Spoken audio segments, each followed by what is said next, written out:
നീ എന്താണ് ചെയ്തത്? മറ്റൊരു മാർഗവും അവശേഷിച്ചിരുന്നില്ല പിതാശ്രീ. അഥവാ നാം ഇപ്രകാരം ചെയ്തില്ലായിരുന്നെങ്കിൽ നമ്മൾ സങ്കല്പിച്ചു കൂട്ടിയതും ഇതുവരെ കണ്ട സ്വപ്നങ്ങളും എല്ലാം വ്യർത്ഥമായി തീരുമായിരുന്നു. എല്ലാം അങ്ങ് തന്നെ കണ്ടതല്ലേ? അദ്ദേഹം നമ്മോട് അന്യായമല്ലേ പ്രവർത്തിച്ചത്? എന്നാൽ ഇനി എല്ലാം ശരിയാകുമെന്നാണോ വിചാരം? വീണ്ടും വിചാരമില്ലാത്ത ഇത്തരം പ്രവൃത്തികൾ കൊണ്ട് നീ ആപത്തിൽ ചെന്ന് പെടുന്നതാണ്. അതിന്റെ അനന്തരഫലം നാമും അനുഭവിക്കേണ്ടി വരും. നാം എത്രയും വേഗം രാജവൈദ്യനെ വിവരം അറിയിക്കേണ്ടിയിരിക്കുന്നു.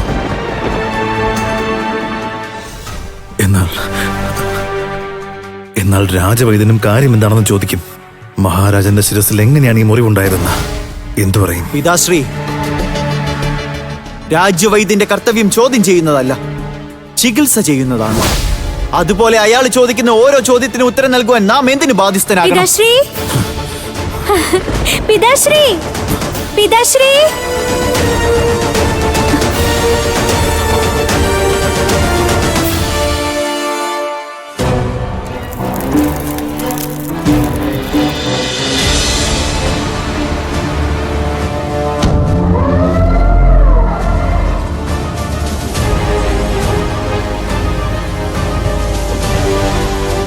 അനുജ, പിതാശ്രീ എവിടെയാണ്?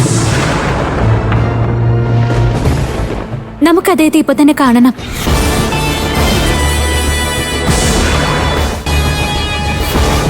മഹാരാജൻ ഇപ്പോൾ വിശ്രമത്തിലാണ് പുത്രി.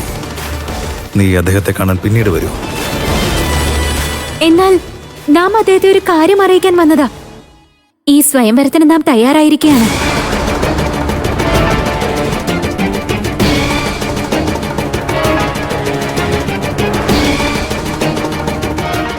അനുജ, നമുക്കറിയാം, നമ്മുടെ വിവാഹത്തിന് ശേഷം നിന്റെ രാജ്യാഭിഷേകം നടക്കുന്നതാണ്.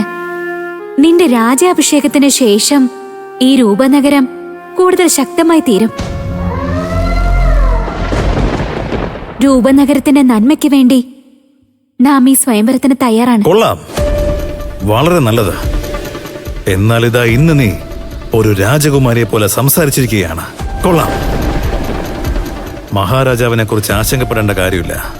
ഇപ്പോൾ നമ്മുടെ മഹാരാജനും നിന്റെ സ്വയംവരം നടത്താൻ സമ്മതിച്ചിരിക്കുകയാണ്. സത്യമാണ് ജ്യേഷ്ഠത്തി. നീ നിന്റെ വിവാഹത്തിനുള്ള തയ്യാറെടുപ്പുകൾ നടത്തിക്കോളൂ. നമ്മുടെ രൂപനഗരത്തിലെ രാജകുമാരിയുടെ വിവാഹത്തിന്റെ കാര്യമാണ്. അപ്പോൾ അവിടുന്ന് മറ്റൊരു കാര്യത്തിലും ശ്രദ്ധ ചെലുത്തേണ്ട. വിവാഹത്തെക്കുറിച്ച് മാത്രം ചിന്തിക്കൂ. കേട്ടല്ലോ ജ്യേഷ്ഠത്തി? വിവാഹം, നമ്മുടെ വിവാഹം. എന്നാൽ അതിന്റെ അർത്ഥം എന്താണ്? പിതാശ്രീയെയും ഇളയമ്മയെയും അതുപോലെ രൂപനഗരത്തെയും നാം ഉപേക്ഷിച്ചു പോകേണ്ടി വരും എന്നല്ലേ? നാം ഈ രൂപനഗരത്തിൽ ഇനി ഉണ്ടായിരിക്കില്ല. മറ്റേതെങ്കിലും രാജ്യത്തിലേക്ക് അപരിചിതനായ ഏതോ വ്യക്തിയോടൊപ്പം നാം ഇവിടുന്ന് പോകണമെന്നല്ലേ?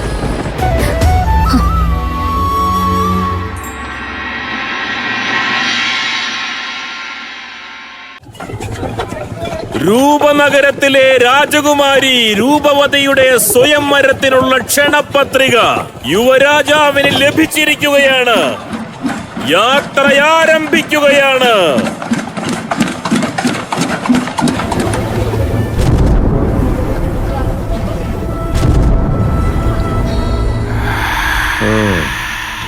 രാത്രി നമുക്ക് ഉറങ്ങാനേ സാധിച്ചില്ല. എന്നാൽ അതിരാവിലെ തന്നെ രാക്ഷസറാണി നമ്മെ വിളിപ്പിച്ചിരിക്കുന്നു. രാക്ഷസറാണി ജോഡുള്ള വിജയിക്കട്ടെ. രാത്രിയിൽ നമുക്ക് ഉറങ്ങാനേ സാധിച്ചില്ല. പുലർച്ചെ കണ്ണു തുറക്കാനും സാധിച്ചില്ല. അതുകൊണ്ടാണ് അല്പം വൈകിയത്.